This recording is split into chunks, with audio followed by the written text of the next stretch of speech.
Estados Unidos está ganando su guerra contra Irán. Ahora, quizá estés pensando, espera un momento, creía que estábamos en un periodo de negociación y que la guerra se iba a resolver por la vía diplomática. Sí, eso pensábamos la mayoría. Pero todavía hay gente en Estados Unidos, dentro de los círculos más cercanos del gobierno americano y dentro del entorno del presidente Trump, que sigue creyendo que ya hemos ganado esta guerra y que Irán no es más que un viejo que apenas puede mantenerse en pie.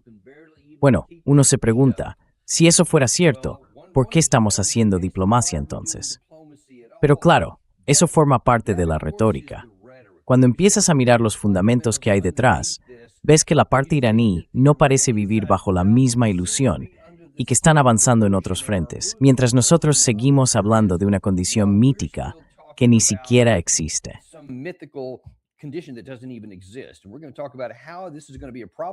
Y vamos a hablar de por qué esto va a ser un problema para nosotros. También vamos a echar un vistazo a lo que está ocurriendo en la guerra entre Rusia y Ucrania, porque ahí también ha habido avances. Vamos directos al tema.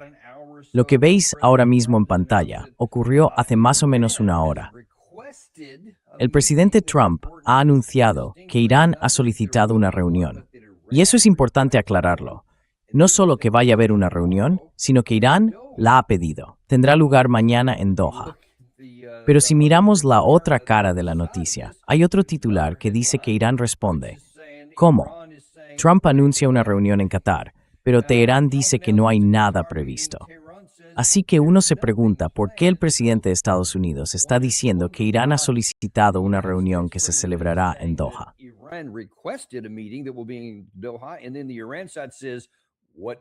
Y luego, desde el lado iraní dicen, ¿qué reunión? ¿Quién sabe? Hay este tira y afloja que están haciendo los dos bandos. Y podemos esperar que ambos digan cosas pensadas para quedar lo mejor posible, tanto ante su público interno como ante la comunidad internacional. Puede que de hecho haya algo planeado en Qatar. Al fin y al cabo, estamos en un periodo de 60 días. Se suponía que iba a haber algunas conversaciones el fin de semana pasado, pero esas eran en Suiza. Se frustraron por estos ataques de ida y vuelta, ojo por ojo, entre Irán, que lanzó ataques en Bahrein, en Kuwait, y también contra algunos petroleros en el Golfo. Y como dicen, claro, cada parte asegura que lo suyo fue una respuesta a la otra.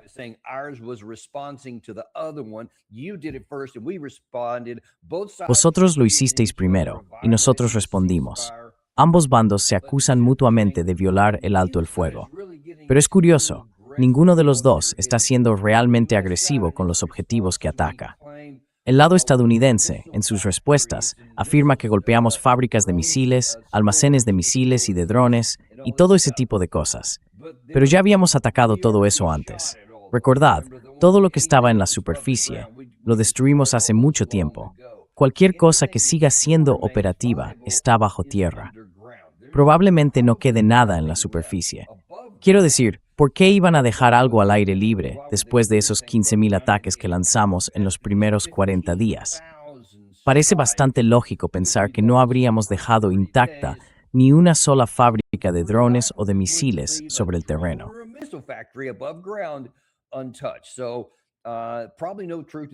Así que probablemente no haya nada de cierto en eso.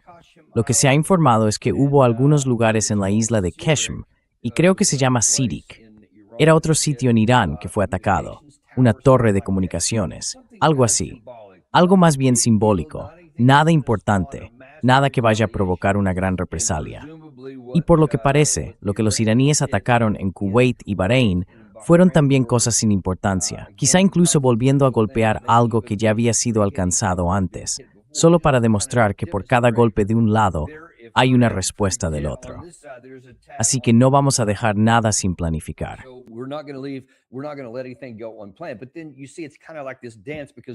Pero claro, es como una especie de baile, porque nosotros tampoco estamos golpeando nada importante.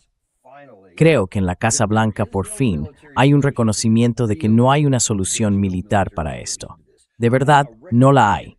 Es un reconocimiento que se da entre bastidores, porque de cara al público no lo vas a ver. No existe tal reconocimiento. Y eso refleja en parte la situación tan extraña en la que está nuestro país hoy. Mira, una cosa es sonar duro, una cosa es tener confianza, intentar dar la mejor imagen posible y tratar de presentar las cosas del modo más favorable que puedas. Eso es una cosa.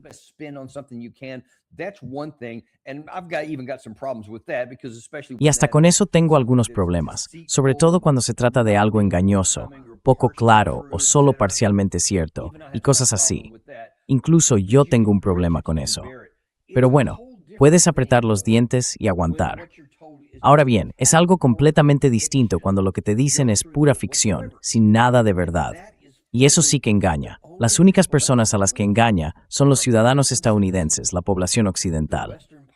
Ellos son el objetivo de ese engaño y los únicos que se lo creen, porque te aseguro que nadie en Oriente Medio, nadie en el Consejo de Cooperación del Golfo, los países del CCG, nuestros aliados, nadie de ellos se lo cree. Irán, desde luego, no se lo cree, porque ellos sí saben la verdad.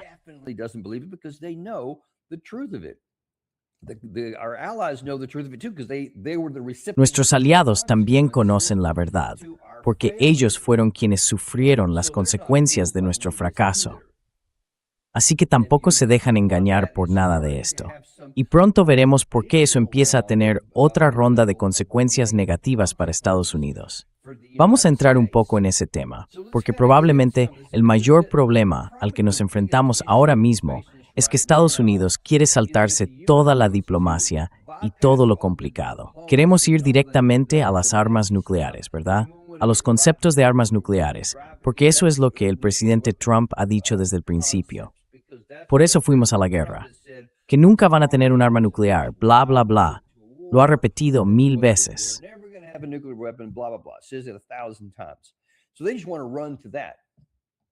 Así que lo que quieren es centrarse en eso. La parte iraní ha dicho, sí, llegaremos a eso. Y para ser justos, y para mi sorpresa, están dispuestos a negociar sobre ese tema. De verdad lo están. Y dicen, sí llegaremos a eso cuando todo lo demás se haya resuelto.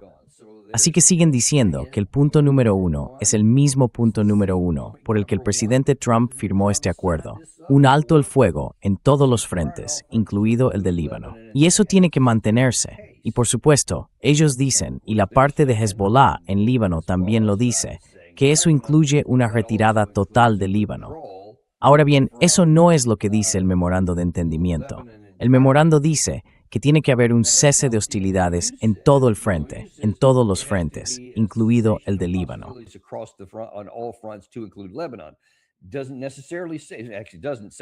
No dice necesariamente, de hecho no dice en absoluto, que deba haber una retirada por parte de Israel. Eso forma parte de la negociación. Eso es lo que hay que negociar. El memorando de entendimiento, por definición, se diseñó para preparar un periodo de negociación de 60 días en el que se discutirían todas estas cuestiones. Ahora bien, como te he estado mostrando desde el lado israelí, es prácticamente imposible que vayan a retirarse realmente. Han conseguido, bajo una enorme presión de la Casa Blanca, mantener en gran medida algún tipo de alto el fuego, sobre todo en Beirut, pero también en el sur del Líbano. Ha habido algunos enfrentamientos durante el fin de semana, pero nada importante hasta ahora.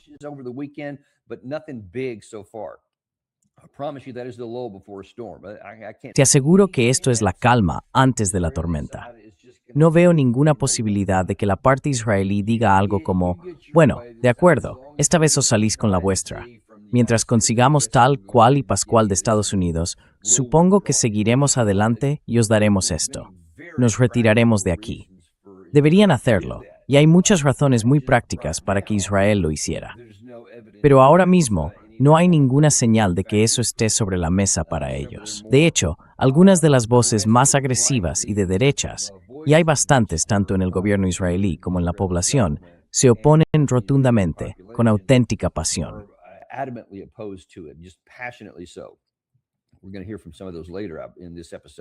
Vamos a escuchar a algunos de ellos más adelante en este episodio o en los próximos días. Pero el otro tema, aparte del del Líbano, es el del estrecho de Hormuz. Y para el memorando de entendimiento, el punto número 1 es Líbano. Pero probablemente para el presidente Trump y quizá incluso para Irán, el verdadero tema número 1 es el estrecho de Hormuz. Porque eso es lo que influye en la economía global, no la controla, pero tiene un enorme impacto también en la economía estadounidense. Además, es la vía por la que Irán va a obtener ingresos. Así que es realmente importante para ambas partes. Esta mañana, el ministro de Asuntos Exteriores, Abbas Araghchi, dijo lo siguiente sobre el estrecho.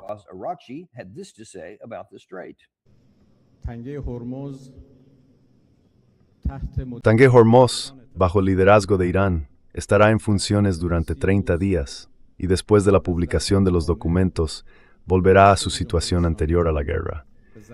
Estos acuerdos ya están establecidos y la responsabilidad de su cumplimiento recae en la República Islámica de Irán.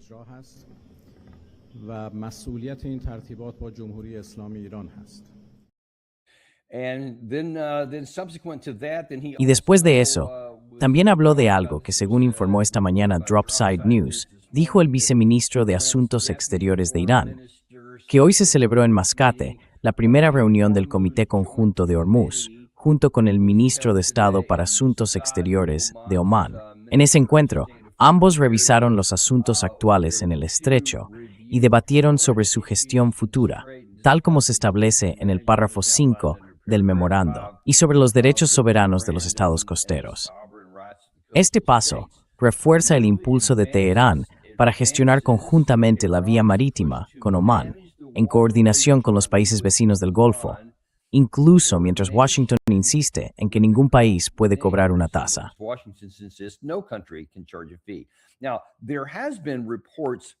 Este fin de semana se ha informado de que, debido a una fuerte presión tanto de los países del Consejo de Cooperación del Golfo como de Estados Unidos, Omán había salido a decir, según se afirmaba, que, pensándolo bien, no creía que nadie debiera cobrar una tasa. Así que, bueno, que no querían hacerlo. Pero hoy vemos que Omán comunica a Europa que los líderes privados podrían enfrentarse finalmente a tasas por el paso del estrecho de Hormuz. Y esto se presenta como parte o como consecuencia de una reunión celebrada hoy en Mascate entre Irán y Omán. Y conviene recordarlo, el memorando de entendimiento en su párrafo 5 dice expresamente que Omán e Irán decidirán los arreglos administrativos para el estrecho una vez transcurridos los 60 días después de que finalice este periodo.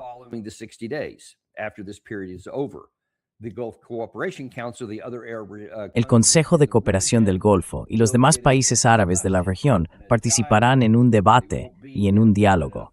No estarán en una posición de autoridad, no tendrán poder de veto, pero estarán en la conversación. Y como repito siempre, y es importante decirlo otra vez aquí, Estados Unidos no tiene ningún papel. Ni siquiera se menciona una conversación entre Estados Unidos, Omán e Irán. Y luego todos los demás pueden hablar. Todos los demás en la región pueden hablar, pero Estados Unidos no. Eso no está cayendo bien en Washington. Hay mucha gente con los dientes apretados por eso. De hecho, quieren revertirlo.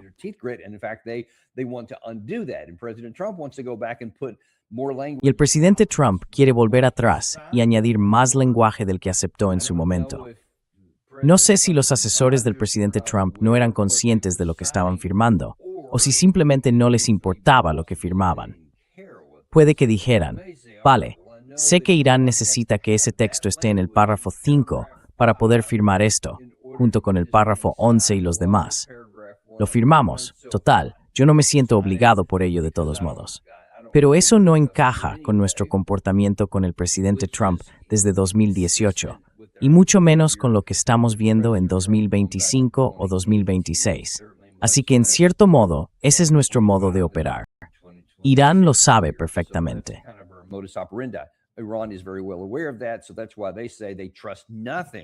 Por eso dicen que no se fían de nada de lo que Estados Unidos diga o ponga por escrito, porque sin algún tipo de garantía física que ellos mismos puedan controlar, aseguran que no confían en Estados Unidos.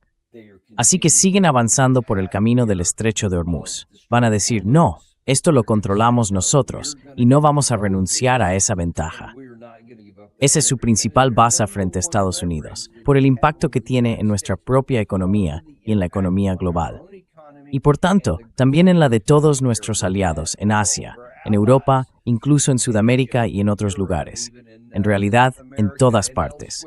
Somos nosotros, junto con nuestros aliados, quienes pagamos la mayor parte de la factura si esto no se abre.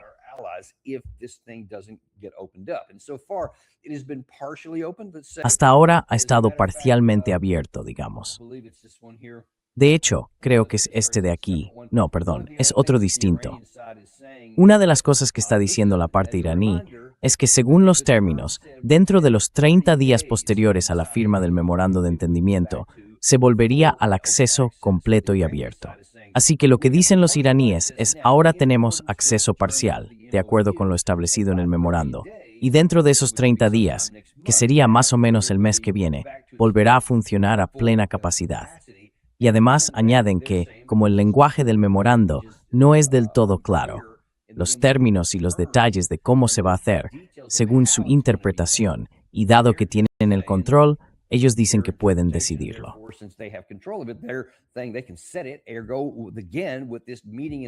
Así que de nuevo, con esta reunión en Amán ahora mismo, están diciendo que van a fijar las condiciones incluso para esos 60 días, y mucho más allá de esos 60 días. Y legalmente, estamos en una situación complicada, porque el memorando de entendimiento no impide eso, no lo menciona, así que deja el tema abierto a interpretación. Y cuando hablamos de las dos partes que tienen el control físico de las vías marítimas, creo que ya sabes hacia dónde va a acabar eso. Irán, por su parte, no se conforma solo con el estrecho de Hormuz o con la cuestión del Líbano. Están dando el siguiente paso, subiendo de nivel, y no están tratando a todos los países del Consejo de Cooperación del Golfo como enemigos.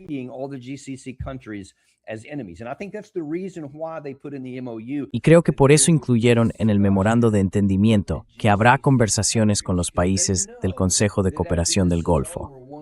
Porque saben que cuando todo esto termine, de una forma u otra, van a tener que convivir. Y a menos que quieran mantener una hostilidad permanente, una hostilidad abierta entre ellos y los demás países, tendrán que hacer algo distinto. Creo que Irak lo entiende. El lado iraní también lo entiende. Y por eso tienen esta reunión aquí. De nuevo, esto ha sido esta mañana. Araghchi ha dicho, damos la bienvenida a la propuesta del ministro de Asuntos Exteriores iraquí de establecer un marco 2+6 para garantizar la seguridad en el Golfo Pérsico.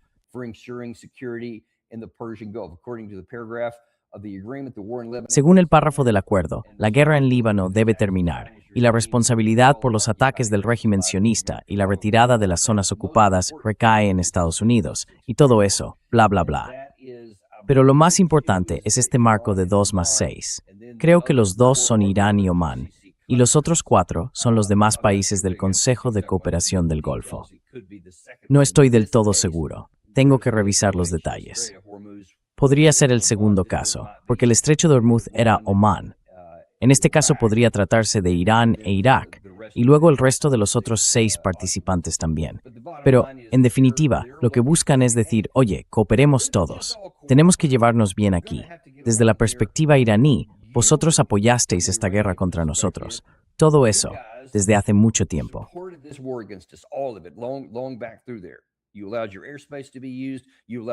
Permitiste que se usara tu espacio aéreo. Permitiste que se establecieran bases allí desde donde fuimos atacados. Solo nos estábamos defendiendo, dice la parte iraní. Tenemos que convivir, tenemos que trabajar juntos, así que busquemos formas de cooperar, de poder vivir todos juntos.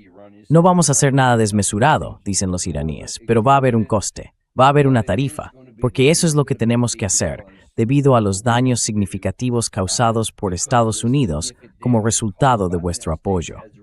Eso es lo que están diciendo.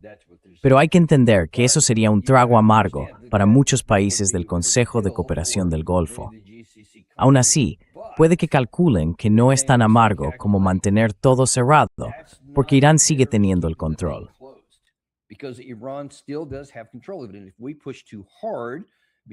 Y si presionamos demasiado, me refiero a Estados Unidos e Israel, si presionamos demasiado, ellos pueden aprovechar esta pequeña apertura que hay ahora y cerrarla en cualquier momento. Ese es el poder que tienen en este momento, porque pueden hacerlo. Y como vamos a ver, la amenaza militar o la posibilidad de una acción militar por parte de Estados Unidos es vacía, teniendo en cuenta lo que pasó en los primeros 40 días, cómo Irán resistió todo ese ataque directo. Así que, si se vuelve a eso ahora, el resultado no va a ser diferente. Pero lo que tampoco va a cambiar es que el estrecho puede cerrarse en cualquier momento.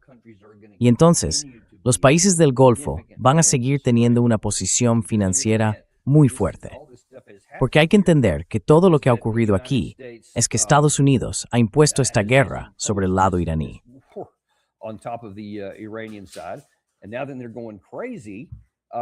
Y ahora están volviéndose locos, intentando averiguar cómo salir de esto. Y no van a poder hacerlo si no llegamos a algún tipo de acuerdo. Así que ahí estamos, y tendremos que ver hacia dónde va todo esto. Hay un par de cosas más que quiero señalar. Mientras se están dando todas esas negociaciones por parte de Irán, mientras intentan resolver cómo van a abrir el estrecho, cómo van a cerrar el tema del Líbano, cómo van a garantizar la seguridad en la región y cómo va a funcionar todo eso. Eso es una cosa. Ahora, del lado estadounidense, echemos un vistazo un momento, porque aquí es donde la cosa se pone un poco rara. Voy a ser sincero contigo, es raro, porque lo que te he descrito es algo evidente por sí mismo.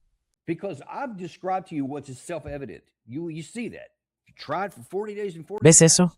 Intentaste durante 40 días y 40 noches bombardearlos hasta que se rindieran, y no funcionó. Gastamos una enorme cantidad de nuestros misiles ofensivos y defensivos. Los misiles defensivos no fueron ni de lejos tan eficaces como se decía. De hecho, hoy más tarde vamos a tener más información de Ted Postel sobre ese mismo tema, porque va a explicar algunos de los detalles y los cálculos que hay detrás. Ellos lo saben, y se puede ver claramente que no conseguimos que se rindieran. Ahora siguen controlando el estrecho de Hormuz, y siguen decidiendo qué pasa si algo no ocurre en el Líbano. Eso ya ha provocado que se establezca un alto el fuego modificado, algo que desde luego no habría pasado si Irán no tuviera esa capacidad de presión.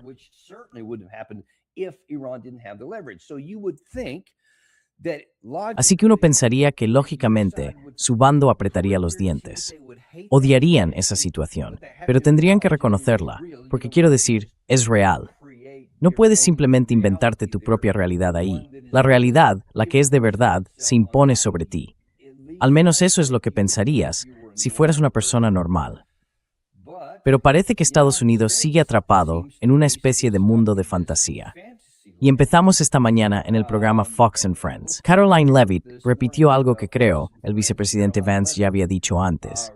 Ya sabes, que si siguen esos intercambios de ojo por ojo que vimos el fin de semana, la violencia se responderá con violencia.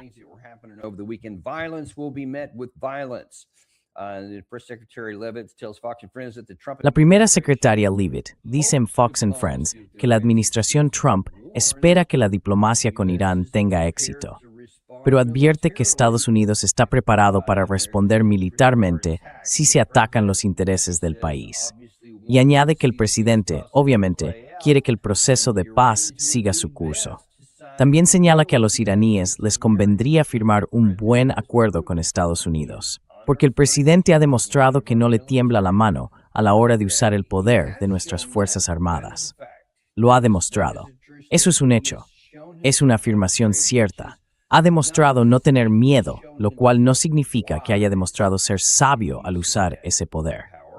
De hecho, ha sido imprudente, porque tanto la comunidad de inteligencia como la militar fueron muy claras al respecto.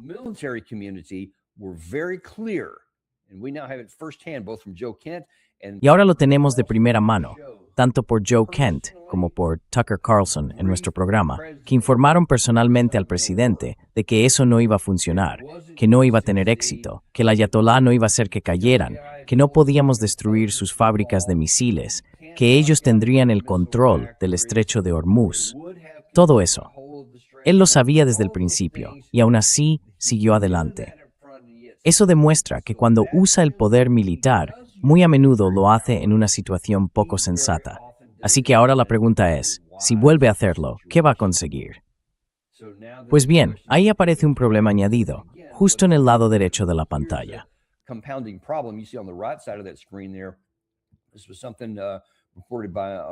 Esto lo informó Mario en su cuenta de X.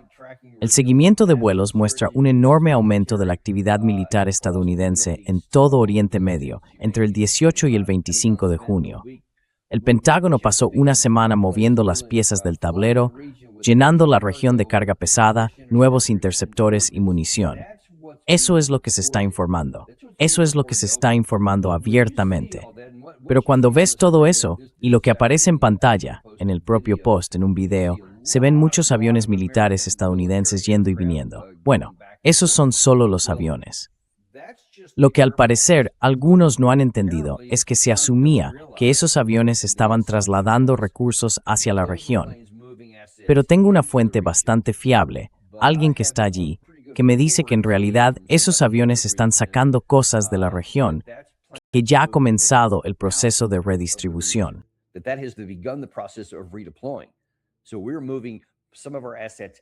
Así que estamos moviendo parte de nuestros recursos fuera de la región y reubicándolos de nuevo en Estados Unidos o en las bases de las que vinieron, en Europa y en otros lugares. Eso te dice algo. Mira, puedes engañar a cualquiera en una cuenta de X, y el presidente Trump puede decir lo que quiera en público. Caroline Leavitt puede hablar de lo fuertes que somos, y todo eso, pero los iraníes lo saben. Saben, primero, que cuando teníamos todo allí, esa fuerza de combate no era suficiente para doblegarlos. Y desde luego no son tan ingenuos como para no entenderlo, porque tienen recursos sobre el terreno y, casi con toda seguridad, cuentan con ayuda de Rusia y de China, con fuentes de inteligencia. Así que creo que es muy probable que sepan perfectamente lo que está ocurriendo. Y por supuesto, eso aumentará la capacidad de presión del lado iraní.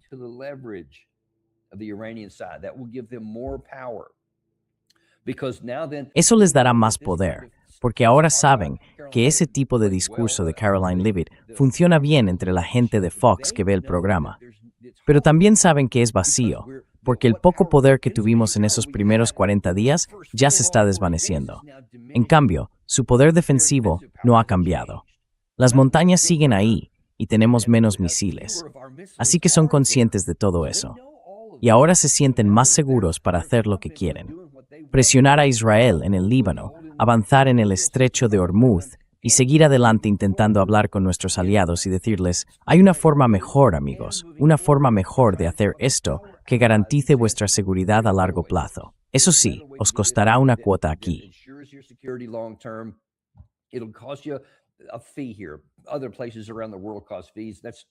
En otros lugares del mundo se cobran tasas. No es nada fuera de lo común, pero eso simplemente se incorporará al precio de un barril de petróleo, y en realidad será algo bastante insignificante. Se pueden ver esos argumentos circulando, y la gente de la región los está escuchando. Por eso están diciendo que no es tan descabellado como podría parecer. Ahora bien, si uno solo escucha a los medios occidentales, tendrá una visión muy distinta de las cosas. Y veamos algunos ejemplos. Este es el embajador estadounidense ante las Naciones Unidas, o el asesor de seguridad nacional, que dice en der semana.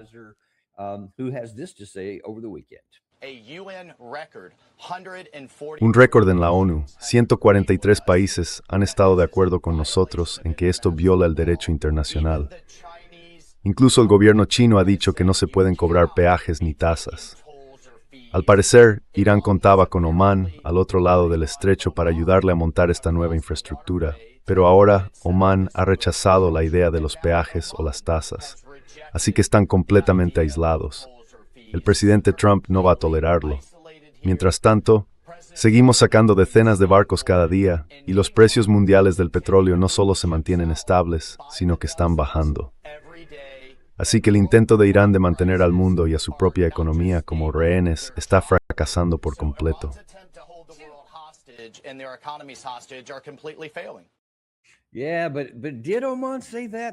Sí, pero Oman dijo eso. Eso es lo que él afirmó ahí. Pero mira este titular de esta mañana. Oman dice a Europa que los barcos podrían tener que pagar tasas por el estrecho de Hormuz después de todo. No es exactamente lo que el embajador estaba diciendo en la cadena Fox el fin de semana, y por tanto, tampoco a América Latina. Y otra vez, está hablando con ese tono tan atrevido y tan seguro. Y oye, una de las cosas que dijo ahí era técnicamente cierta. Es verdad, dijo que los precios del petróleo bajaron muy rápido. Creo que durante el fin de semana llegaron a los 60, lo cual es sorprendente, porque es más o menos donde estaban, quiero decir, 62 o 60 y algo, el día antes de que empezara la guerra, que ya había subido bastante. The day before the war started, which itself had risen up. It was in the 50s before all this build up to the war. Estaba en los 50, antes de que empezara todo este aumento de tensión previo a la guerra. Really strange. Pero el hecho de que ahora esté en los 60 es realmente extraño. Y en principio, con la forma en que solía funcionar el sistema, eso era un indicador de lo que la industria pensaba sobre la situación. Pero, como hemos visto, y lo hemos comentado con muchos invitados en nuestros programas para analizarlo, muchos expertos en petróleo, y me refiero a expertos del sector, de los más reconocidos, han dicho, mirad, falta mucho para volver a la normalidad. Gran parte del petróleo que se detuvo todavía no ha vuelto a producirse. Algo sí, pero no todo. Lo comprobé el fin de semana, y si en la región se habían parado unos 11 millones de barriles al día, antes de la guerra eran más o menos unos 20 millones de barriles diarios los que pasaban por el estrecho de Hormuz.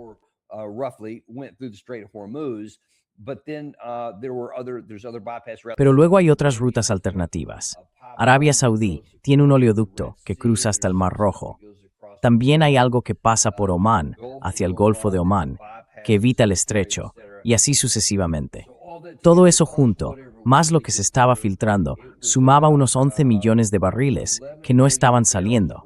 Es decir, estaban cerrados, no se estaban produciendo, porque muchos de los depósitos de estos países se llenaron. Entonces dijeron, vale, hasta aquí hemos llegado, no podemos ir más allá, tenemos que parar la producción.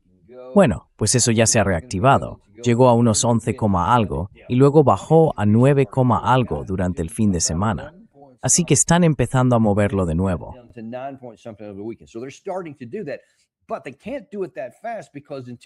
Pero no pueden hacerlo tan rápido, porque hasta que no tengan un flujo constante de petroleros vacíos entrando y saliendo, que permita volver a la situación anterior a la guerra, no se puede deshacer todo eso. Reactivar toda esa producción va a llevar meses. Desmontar este sistema no es algo que se haga de un día para otro. Llevamos diciéndolo desde el principio y ahora se está empezando a ver. Así que el hecho de que el precio del petróleo esté en torno a los 60 refleja la confianza que los inversores tienen en el precio futuro del petróleo, que es distinto del precio real en este momento. Y eso solo puede llegar hasta cierto punto, porque como he dicho, el PIB se genera con petróleo físico, con el que realmente se necesita para crear actividad económica.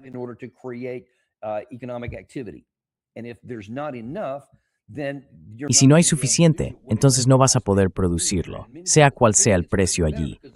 Mucha gente piensa que va a mejorar porque ven el estrecho abierto. Pero el petróleo físico, la última vez que lo comprobé, cuando estaba en torno a los 70 y pocos, durante el fin de semana, el precio real, el que se paga, era de 106. Y cuanto más avancemos, más se van a ir alineando esas cifras. Veremos cómo se desarrolla eso también. Pero bueno, eso es una cosa. Aquí está Mike Waltz. Y luego están estos otros dos.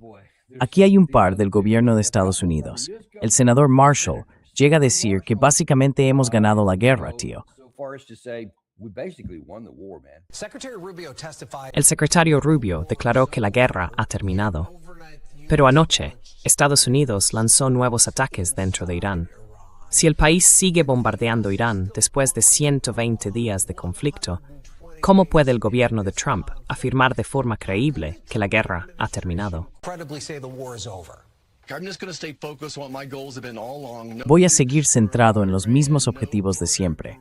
Que Irán no tenga armas nucleares, acabar con las guerras interminables y bajar el precio de la gasolina y de la comida. La gran guerra ya ha terminado. Y esto hay que verlo como una operación de limpieza. Tenemos que presionarles. Si nos atacan, tenemos que responderles con 10 veces más fuerza. Estamos avanzando mucho, y sobre lo que decías del secretario Rubio, acaba de lograrse un acuerdo histórico entre Líbano e Israel, reuniendo a gente. Así que, por una vez, animemos al equipo de Trump en Alderville. Let's just root for the Trump team. Look, Apoyemos al equipo de Trump. Mira, yo siempre apoyo a cada administración. Siempre lo he hecho. Me da igual si fue Barack Obama, si fue Joe Biden, si fue el presidente Trump la primera vez. Desde Clinton, Bush, hasta el presidente Trump ahora. Siempre estoy deseando que al presidente de Estados Unidos le vaya bien, porque si él tiene éxito, nuestro país también. Y si fracasa, fracasamos todos. Pero no confundas apoyar el éxito de una administración con aplaudir todo lo que diga, porque ni de broma. Cuando toman decisiones, y lo hice con Barack Obama, si viste nuestro programa lo sabes, también lo hice con Joe Biden. Y desde luego voy a hacer lo mismo ahora con el presidente Trump y voy a exigirle responsabilidades.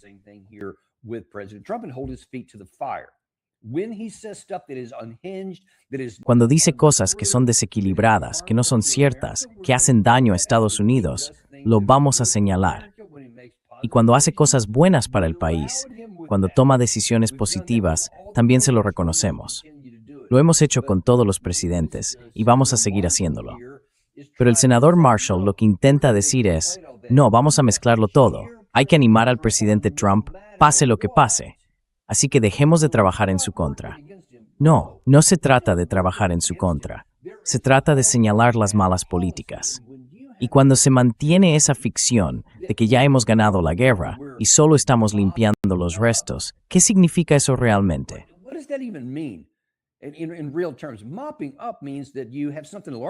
Limpiar los restos significa que ya tienes algo prácticamente resuelto y logrado con éxito, pero quedan algunos asuntos desordenados que hay que arreglar. Pero lo importante ya está hecho. Aquí no es el caso. ¿Está el estrecho de Hormuz abierto en nuestros términos? No lo está. Está abierto solo según la buena voluntad y los caprichos diarios de Teherán. Así que eso no es una limpieza final, amigo. Eso significa que hemos perdido la guerra.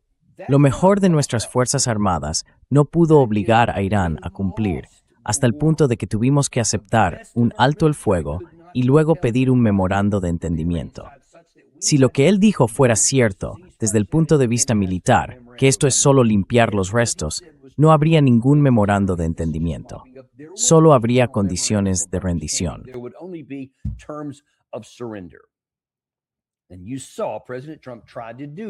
Y viste al presidente Trump intentar hacer eso durante la primera semana más o menos de la guerra. Rendición incondicional. Tenía esta fantasía, esta visión de quizás sacar de nuevo el USS Missouri del retiro desde Pearl Harbor, llevarlo hasta el Golfo Pérsico y celebrar allí una ceremonia de firma en la cubierta. Y que alguien humillado, venido de Teherán, apareciera igual que hicieron los japoneses en 1945. Y claro, él tendría su gran momento grabado en la historia. Eso era más o menos lo que tenía en mente. Por eso dijo con tanta seguridad, rendición incondicional. Y pasó eso. Obtuvimos una rendición incondicional. Más bien, se podría decir que ese memorando de entendimiento fue nuestro propio documento de rendición, porque en muchos sentidos nos rendimos ante la realidad.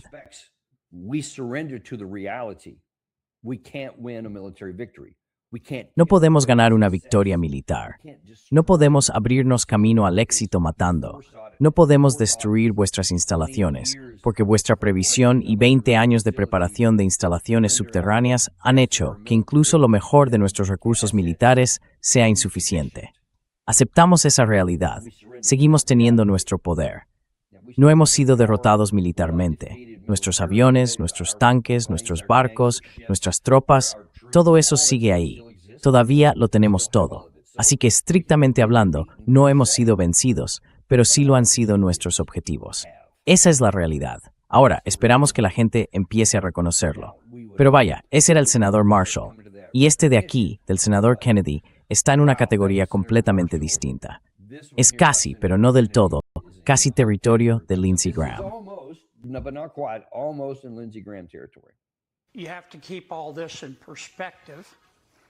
Hay que poner todo esto en perspectiva. Primero, creo que estamos ganando. Segundo, hay que tener presente que la locura entre los dirigentes políticos de Irán no es algo raro. Es lo habitual. Aún así, no quieren morir más que nosotros. Tercer punto, Irán ahora mismo es como un anciano muy mayor que no puede permitirse coger un resfriado. Los hemos debilitado profundamente.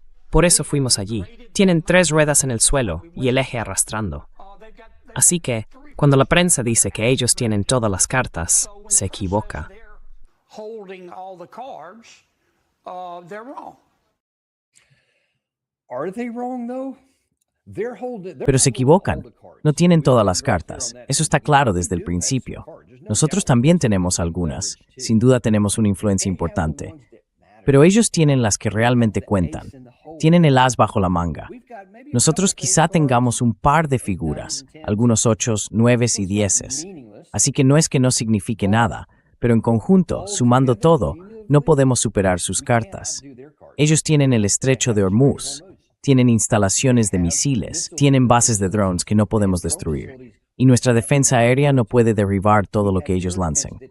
Así que somos vulnerables a eso. Esas cartas, las grandes que ellos tienen, superan a las nuestras.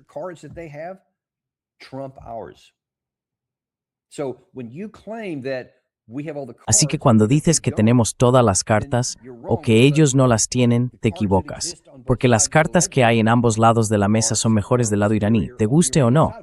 Y mira, te doy el beneficio de la duda y digo, vale, odio esas condiciones, yo también, pero esas cartas estaban sobre la mesa. Es como si estuviéramos jugando al póker y todos mostráramos las manos al empezar la guerra. Y es como decir, tío, en serio, mira sus cartas, no hagas esa jugada. Es como si tú tuvieras 9, 10 y una jota y ves que ellos tienen reyes, reinas y ases, y además bien combinados. Y lo sabías de antemano, y aún así dijiste, voy a apostar todo este dinero aquí.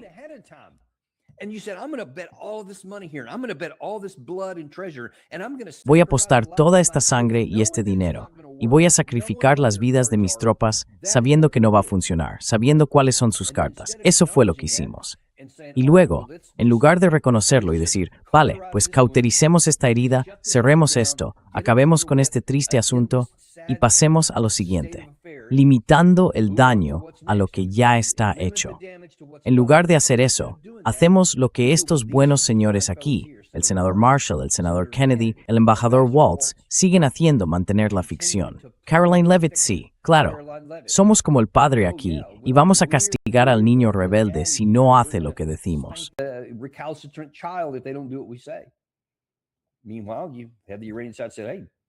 Mientras tanto, tienes a la parte iraní diciendo, oye, aquí está el trato, aquí está el control del estrecho, lo vamos a tener, vamos a cobrar la tasa o lo cerraremos.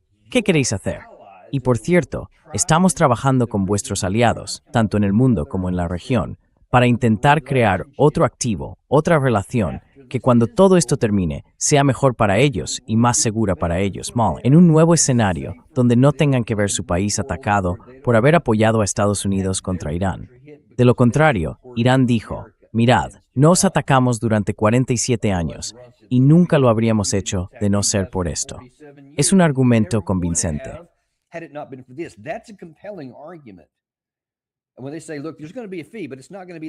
Y cuando dicen, mira, va a haber una tarifa, pero no va a ser tan alta, y luego vas a poder vender y comprar.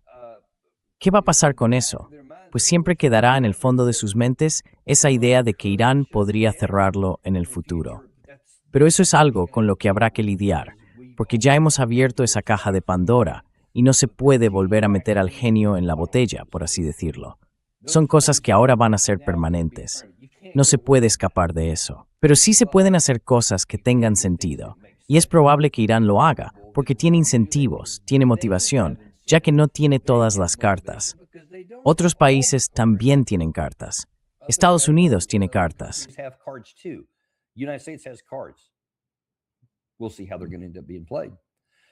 Ya veremos cómo acaba todo eso. Pero hasta que no reconozcamos esas dos manos abiertas y quién tiene qué cartas, seguiremos tomando malas decisiones. Que Dios nos ayude si lo hacemos. Bien, eso es una cosa. Eso tiene que ver con Oriente Medio. Déjame pasar a otro tema, porque también ha habido muchas noticias sobre la guerra entre Rusia y Ucrania. Este fin de semana, Vladimir Putin dio un par de discursos, hizo algunas entrevistas y también habló ante un auditorio. Quiero comentar algunas de las cosas que dijo allí, porque lo que aborda en estos fragmentos que os voy a mostrar se está presentando, al menos según los informes, como una nueva oportunidad por parte de Volodymyr Zelensky.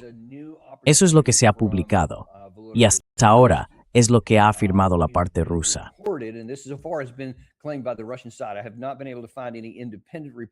No he podido encontrar ningún informe independiente. No he visto nada del propio Zelensky que confirme que hiciera esa propuesta. Puede que sí, puede que no. Podría ser algo inventado por la parte rusa, no lo sé, pero sí muestra cómo está pensando el lado ruso. La afirmación era que Zelensky dijo algo así como, oye, ¿qué te parece esto? ¿Y si intentamos contener la guerra aquí? Entiendo que no vais a aceptar un alto el fuego incondicional, pero ¿y si fuera condicional? Podéis seguir combatiendo en los 4 oblasts. Mantenemos la guerra ahí, pero no la extendemos a los demás oblasts donde hay combates. Y nosotros dejamos de atacar en profundidad dentro de vuestro país. Y vosotros dejáis de atacar en profundidad dentro del nuestro.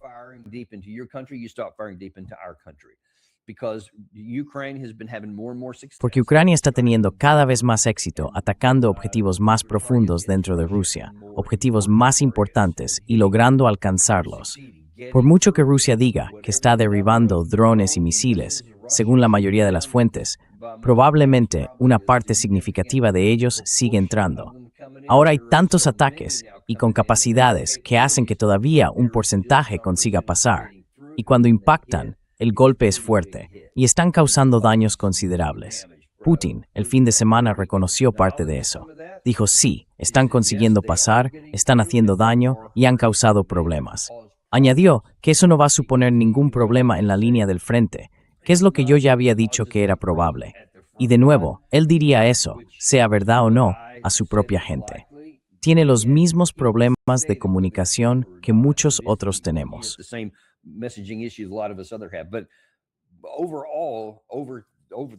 Pero en general, a lo largo de esta guerra, la mayoría de las cosas que acaba diciendo Putin son ciertas, al menos en parte.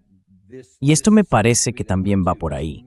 Si lo miras desde un punto de vista militar, con una mirada analítica, las cosas que están siendo atacadas pueden causar problemas. Sí, pueden causar problemas a la población civil y a la retaguardia, pero lo que afecta directamente a la línea del frente prácticamente no se toca. Así que literalmente, o en la práctica, no hay ningún cambio en el avance ruso, que es lento y vacilante, pero implacable y constante. Con esto, lo que Ucrania quiere decir es, mirad, estáis sufriendo muchos problemas con vuestra población por estos ataques. ¿Qué tal si lo dejamos y vosotros también lo dejáis? Veamos lo que dijo Vladimir Putin. Primero, afirma que Occidente por sí solo sigue intentando usar a Ucrania como un ariete contra Rusia.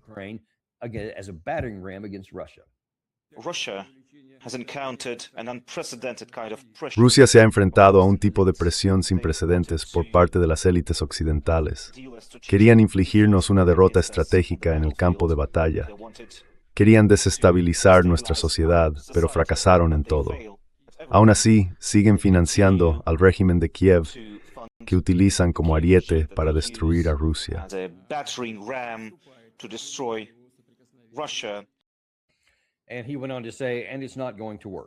Y él siguió diciendo, no va a funcionar.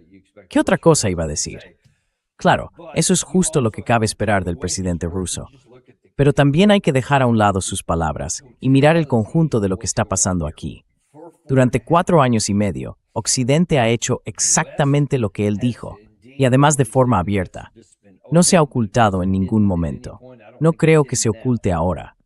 Siguen buscando la derrota estratégica de Rusia. Quieren que los rusos pierdan esta guerra. Ahora bien, creo que ya no tienen fantasías sobre revertir físicamente la situación en el frente, pero sí parece que piensan algo así como, bueno, ¿sabes qué? Podemos imponerles unos costes tan altos que al final se cansen. Y que digan, ¿sabes qué? Ya está, basta. Terminemos la guerra aquí.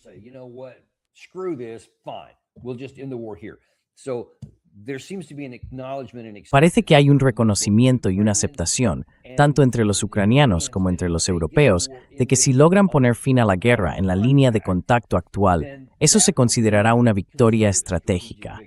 Porque dirán, hemos negado a Rusia la posibilidad de avanzar siquiera hasta el río Dnieper, y mucho menos de tomar toda Ucrania.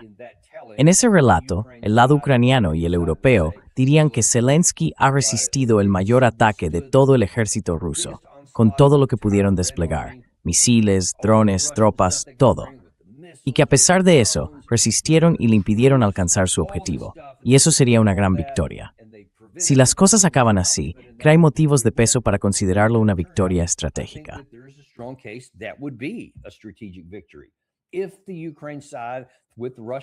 Si la parte ucraniana, con el apoyo europeo, lograra impedir que Rusia alcanzara alguno de sus objetivos, como hacerse con todo el Donbass o avanzar más allá de esa línea de contacto, creo que sería un argumento válido para decir que habrían ganado. Y eso parece ser, en realidad, lo que está haciendo Occidente. Así que, cuando Putin dice que están usando a Ucrania como un ariete, eso es literalmente lo que está ocurriendo. A ver, no sé si tengo. Esta mañana salió un informe, déjame comprobar si lo tengo aquí, sobre cómo algunos países bálticos, si no me equivoco. A ver si lo encuentro. Parece que no lo tengo. Mi error.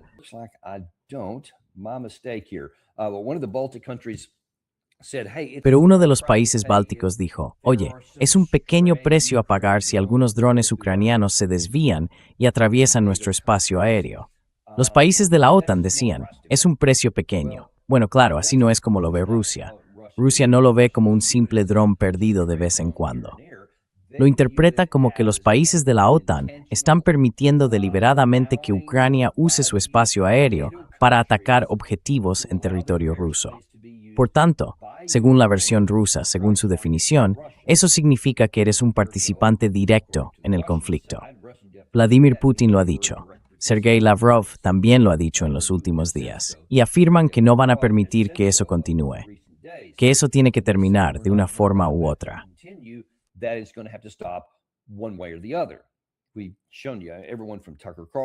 Hemos mostrado aquí a gente como Tucker Carlson, John Mearsheimer o Alistair Crook, y todos han dicho en este programa, y yo he repetido lo mismo en mis análisis, que estamos yendo por un camino que nos acerca a un conflicto real entre Occidente y Rusia, directamente, no a través de un intermediario. Siguen usando al intermediario porque Occidente dice, mira, sigamos teniendo fábricas por todas partes, sigamos dándoles información de inteligencia, sigamos teniendo a nuestros soldados dentro de su propio país, algunos de ellos, sobre todo algunos altos cargos, y dejémosles usar nuestro espacio aéreo, todo eso. De esa forma, seguimos golpeando a Rusia, y Rusia nunca nos golpea a nosotros. Así que seguimos usando a Ucrania como un ariete. En eso tiene razón. Es evidente. Es verdad.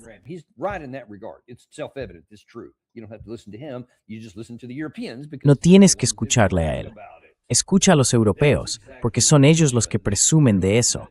Exactamente eso es lo que están haciendo. Les da igual Ucrania. Les da igual la gente que muere, las bajas, todo. Les da igual. Se pasan el día presumiendo, diciendo lo orgullosos que están del heroísmo o de lo que sea, pero en términos humanos les da absolutamente igual. Para Europa no significa nada. Literalmente los están usando como carne de cañón. Toda esa muerte, todo eso, lo utilizan para jugar la carta del patriotismo y mantenerlos dispuestos a seguir yendo al frente. Y no tienen ningún problema en seguir enviando dinero, aunque tengan que imprimirlo, pedirlo prestado, endeudarse más y crearse posibles problemas a sí mismos. Pero bueno, eso ya lo pensarán otro día.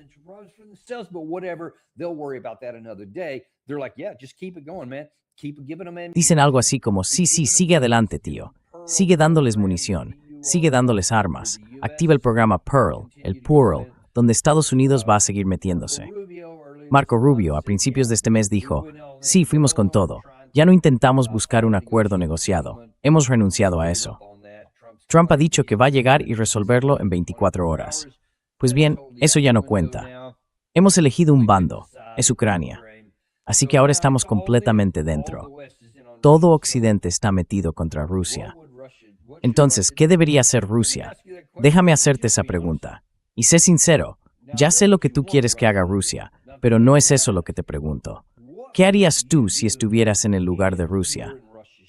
Imagina que todo fuera al revés, que fuera Rusia la que eligiera 5 o 6 países más, o 40 o 50, ya que eso es lo que estamos haciendo nosotros.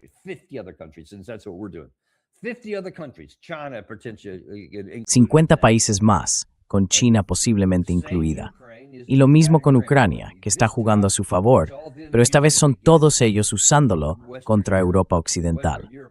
Y Europa Occidental es la que está sufriendo, porque el poder de Ucrania está siendo utilizado por Rusia y todos sus aliados contra nosotros. Vamos a decir algo como, mira, sé que dispararon contra nuestro país y que pasaron por algunos de esos otros países hostiles hacia nosotros, pero bueno, ese país en realidad no luchó contra nosotros, y Rusia tampoco está luchando directamente contra nosotros. Así que bueno, es una faena, ojalá no lo hicieran, pero vaya, es lo que hay. Supongo que pueden seguir usando su espacio aéreo para atacarnos, seguir dándoles información, apoyo en el objetivo, entrenamiento, munición, armas, lo que sea. Y nosotros, tan tranquilos. Physically, weapons, you name it. That's fine. Do we need to finish that? I think you know exactly. ¿De verdad tenemos que terminar eso? Creo que sabes perfectamente lo que eso va a significar. No, claro que no. Nos volveríamos locos con algo así. Ya estamos perdiendo la cabeza en este país por la acusación de que China tenía acuerdos financieros en Cuba, en Venezuela. Y recuerda, esa fue una de las acusaciones que usamos para justificar por qué actuamos militarmente contra Venezuela. Porque no vamos a permitir que China esté en nuestro hemisferio, en el hemisferio. Ni siquiera estamos hablando de la frontera de Estados Unidos. No estamos hablando, por ejemplo, de la frontera entre México y Texas o entre México y California, por el amor de Dios. Estamos hablando de Venezuela. Y mira lo locos que nos pusimos por eso. Ahora imagina que fuera en la frontera. Instead, that it's on the border. It's in Mexico across multiple states. And that's happening right there in our front yard, at our doorstep. Would we behave differently than what Russia is doing? I think we would behave differently. I think we would have been much more aggressive and much more warlike, and we would take direct action into that country. We would not have been as passive as the Russians have been. Because Putin has... Por eso ha conseguido mantenerse en el poder todos estos años, porque evita el riesgo. No quiere poner las cosas en peligro innecesariamente y está dispuesto a soportar mucho. Pero eso tiene un límite. Hay un punto hasta el que puede llegar.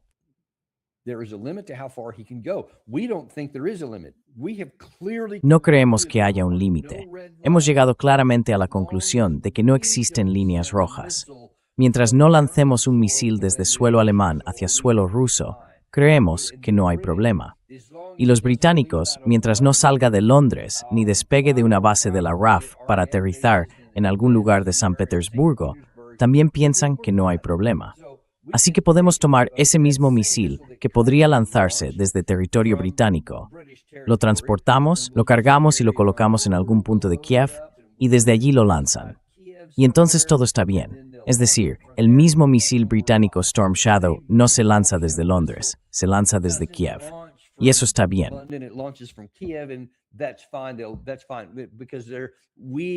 Está bien, porque nosotros decidimos que esa es una diferencia. Los rusos no lo ven así. Y hasta ahora no han hecho nada directamente. Pero os he estado mostrando en este canal cada vez más analistas y voces rusas, incluso más dentro de los medios principales y de los sectores centristas. Y la población está diciendo, estamos en guerra, dejad de fingir lo contrario y actuemos como lo haría cualquiera en una guerra. Putin no lo ha hecho hasta ahora, pero parece bastante claro que la presión empieza a crecer y que él empieza a considerarlo. Veamos también lo que dijo sobre esa supuesta afirmación de que deberíamos mantener la guerra limitada a esos 4 oblasts.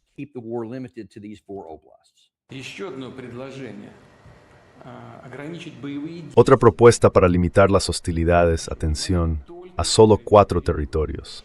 Es decir, llevar a cabo las operaciones únicamente en la región de Chernihiv, la región de Zaporilla, la República Popular de Donetsk y la República Popular de Lugansk. Y en todas las demás zonas las hostilidades se detendrían. También está claro por qué. Porque si avanzamos allí, eso daría a las Fuerzas Armadas de Ucrania la oportunidad de retirar sus tropas de la región de Mykolaiv, de la región de Dnipropetrovsk, de Kharkiv y de la región de Sumy, así como de algunas zonas de la frontera estatal. y trasladar esas unidades a las 4 regiones mencionadas.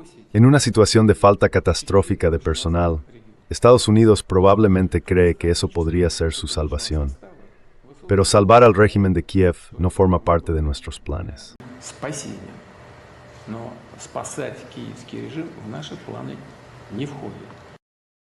See, he's saying if that was true, Mira, lo que él está diciendo es que si eso fuera cierto, si de verdad fuera una idea que Zelensky hubiera planteado, no sé si lo hizo o no, pero si alguien más está pensando seriamente en eso, sería absurdo.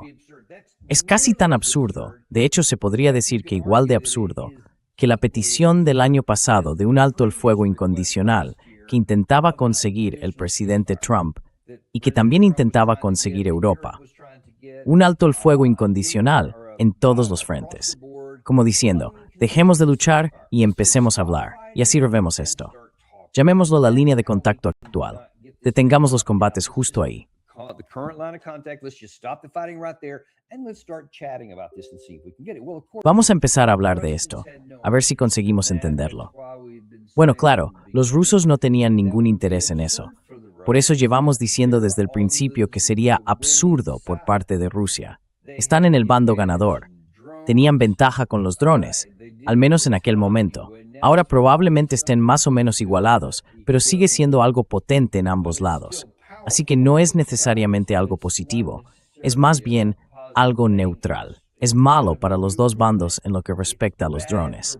Pero ellos tienen una ventaja clara en el aire. Tienen una ventaja clara en defensa aérea. Y tienen una ventaja clara en capacidad de misiles.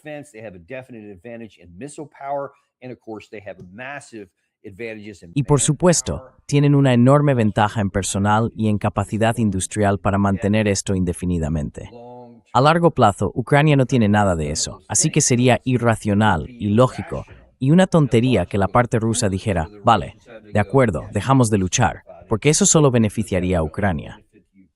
Ahora están diciendo, bueno, iremos solo hasta cierto punto. Podéis seguir combatiendo en estos 4 oblasts. Seguimos con eso, pero dejemos de luchar en el resto. Y nosotros dejamos de lanzaros misiles, y vosotros dejáis de lanzárnoslos a nosotros.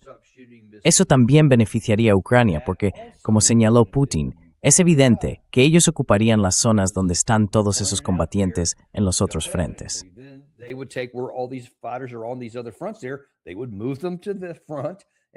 Los moverían al frente, y eso haría mucho más difícil para los rusos avanzar, incluso lentamente. Así que sería una tontería hacerlo. Además, eso también preservaría al gobierno ucraniano. Y como dije, eso allanaría el camino hacia la victoria estratégica que busca Occidente. Es decir, si Ucrania sobrevive, si Zelensky, concretamente su gobierno, sobrevive, si gran parte del contexto se mantiene como está y no hay desmilitarización ni desnazificación, que Rusia dijo que eran sus principales objetivos, entonces serían fracasos absolutos. Y todo el mundo lo vería así, incluidos los propios rusos. Así que él está diciendo ahora mismo, ni siquiera me interesa eso. No nos interesa un resultado que deje las cosas igual en Kiev. Eso implica que la guerra va a continuar. Bueno, tenía otra cosa más. Siguió con esa misma idea en este fragmento.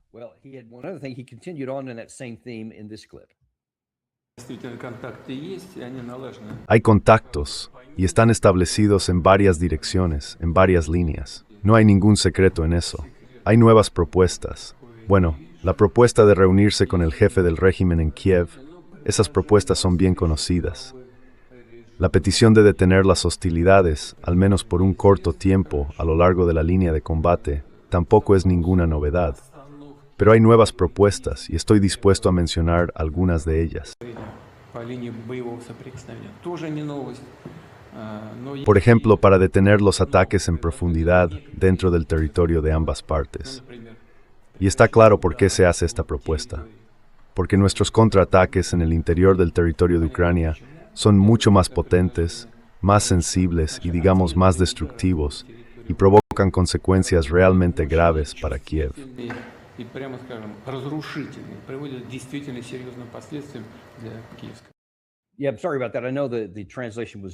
Sí, lo siento por eso. Sé que la traducción salía con un texto muy pequeño en pantalla, así que si alguien está viendo esto en el móvil, puede que no haya podido leerlo. Básicamente, él decía que hay propuestas adicionales, además de mantener los combates solo en las 4 oblasts, algo que antes habían dicho que no harían. Comentó que todavía se está hablando de simplemente detenerse en la línea de contacto actual y dejar que eso sea, digamos, el final de la línea, y luego empezar negociaciones, una especie de repetición de lo del año pasado. Y añadió que, obviamente, tampoco van a hacer eso.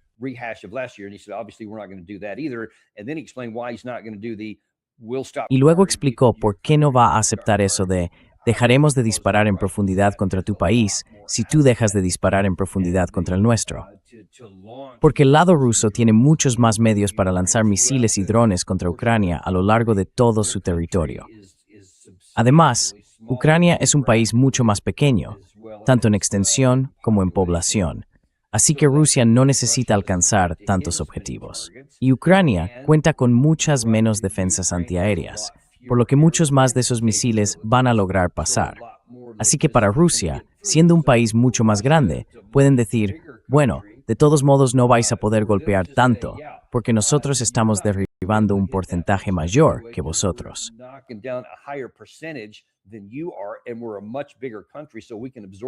Y somos un país mucho más grande, así que podemos soportar esos golpes mucho mejor que vosotros. Y además tenemos más golpes que daros, sois un objetivo más pequeño. Así que, desde el punto de vista militar, sería absurdo que Rusia aceptara eso. Y no lo va a hacer. Entonces, ¿dónde nos deja eso? Pues más o menos en el mismo sitio en el que estábamos. Estamos básicamente en la misma posición en la que estábamos cuando Trump llegó al poder. Así que, 1 año y medio después, no ha cambiado nada. Ahora bien, las cifras de bajas son muy altas.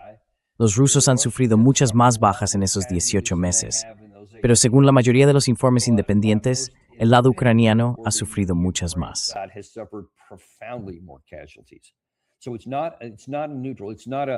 Así que no es neutral, no es un conflicto congelado en el sentido de que no pase nada, porque sigue habiendo muchos combates, mucho conflicto, drones que van y vienen, artillería, bombas planeadoras, lo que quieras. Todo tipo de actividad, tanto en la línea del frente como en las zonas traseras del lado ucraniano. Y también siguen produciéndose ataques dentro de Rusia, algo que el presidente Putin reconoció como desagradable. Es doloroso y está causando problemas, sobre todo a la población civil, pero nada que no puedan soportar. Aún así, con el tiempo, esto no va a ir bien para el lado ucraniano. Y eso, si todo se limita a desarrollarse dentro de Ucrania.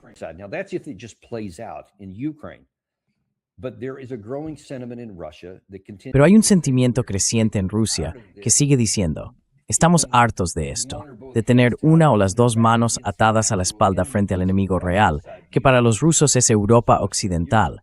Y ahora, según el secretario Rubio, incluso también Estados Unidos, ya ni siquiera fingimos ser mediadores. Hemos tomado partido. Así que ahora todos nosotros, en Occidente, estamos del mismo lado. Y muchos en Rusia se preguntan, entonces, ¿por qué tenemos que seguir conteniéndonos? ¿Por qué deberíamos seguir intentando mantener esto limitado aquí, mientras todos esos países apoyan la muerte de rusos e imponen un coste sobre nosotros, incluso dentro de nuestro propio país? ¿Por qué deberíamos dejarles salir impunes? Se entiende la lógica, ¿verdad?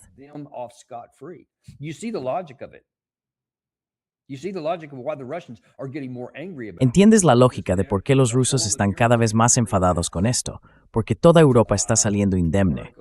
Pero el artículo 5, ahí está la clave. Los rusos le tienen miedo al artículo 5.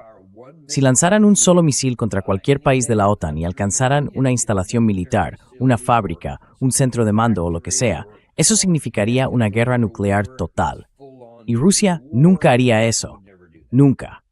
Podrían hacerlo, sí, pero están teniendo tantos problemas con un solo país en su frontera que desde luego no podrían enfrentarse a 32. Sería un suicidio. ¿O no? Porque como mencioné antes al hablar de mis cálculos sobre la guerra, Rusia ha reforzado muchísimo su capacidad industrial respecto a lo que tenía en el pasado.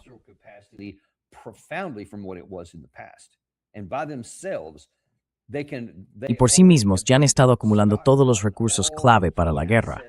No los sacan de la fábrica y los lanzan directamente al frente para usarlos, así que no es algo de equilibrio cero. No, están utilizando mucho menos en el frente, en todas las categorías, y están acumulando reservas en todas partes. Además, tienen la capacidad militar e industrial para mantener esto casi de forma indefinida. Mientras tanto, en nuestro lado, nuestras reservas se están agotando y siguen reduciéndose. Estamos entrando en una deuda financiera cada vez mayor. Nuestra economía se está contrayendo más y más, incluso más que la rusa, a la que también intentamos destruir. Pero ellos están soportando esa situación mucho mejor que nosotros.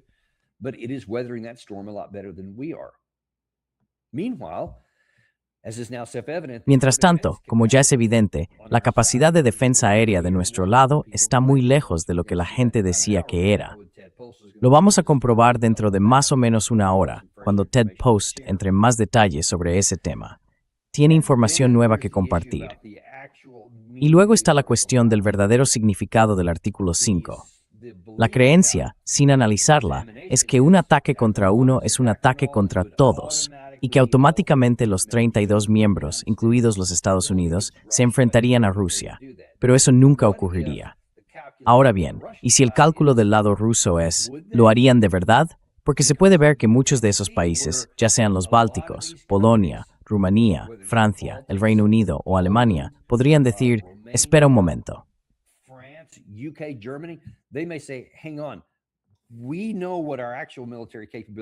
Sabemos cuál es nuestra capacidad militar real. No va a haber ninguna invasión terrestre de Rusia. Esto va a ser sobre todo una guerra aérea y de misiles, y también una guerra de drones. Y nuestro bando puede decir, vale, no tenemos defensa aérea capaz de derribar todo eso. No tenemos una capacidad ofensiva aérea que se acerque ni de lejos a la que tienen los rusos. Y si entramos en una gran guerra, aunque seamos más, Rusia no va a enfrentarse a los 32. Solo irá contra unos pocos. Yo apostaría que no más de 5 o 6 países, como mucho de los más grandes, para eliminarlos y que los más pequeños digan, oye, yo me retiro, yo me salgo. No voy a cometer un suicidio nacional por una guerra que no se puede ganar si Rusia decide correr ese riesgo.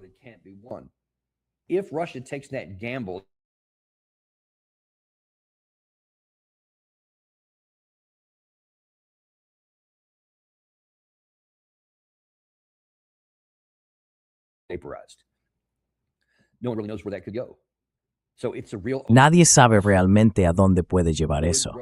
Así que es una pregunta totalmente abierta. ¿Se arriesgaría Rusia?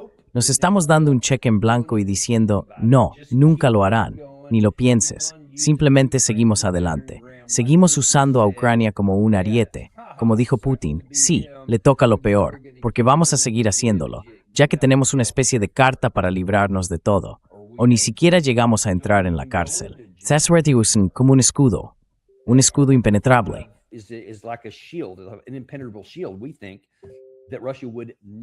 Pensamos que Rusia nunca intentaría algo así. Sería un error catastrófico. No sé lo que Rusia va a hacer. Sé lo que han estado diciendo. Sé que mucha gente en nuestro programa está preocupada por eso. Yo también estoy, sin duda. Pero por ahora no ha pasado nada. Aún así, cuanto más seguimos por este camino, cuanto más permitimos que se lancen misiles contra territorio ruso que nosotros hemos ayudado a facilitar o incluso fabricado en nuestras propias fábricas, más estamos jugando con fuego. Llegará un día en que Rusia no asumirá ese riesgo porque estará harta. Y entonces dirán, se acabó, no tiene sentido seguir así, no vamos a dejar que Occidente salga indemne. Serán golpeados igual que nosotros. Y en ese momento empezará todo, y solo Dios sabe cómo acabará.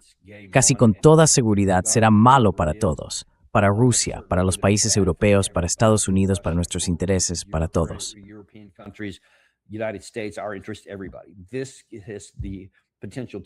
Esto tiene el potencial de escalar mucho más que la guerra en Oriente Medio. Y debemos prestar mucha más atención a esto y reaccionar con calma ahora, mientras aún podemos. Muchas gracias a todos. Os agradezco que estéis viéndonos este lunes por la mañana. Ted Postol volverá para hablar del mito de la precisión. Tiene más información que mostrar, así que no se trata solo de una opinión personal. En realidad, es la evidencia que vamos a presentar, y Ted os la mostrará a las 12, a las 2.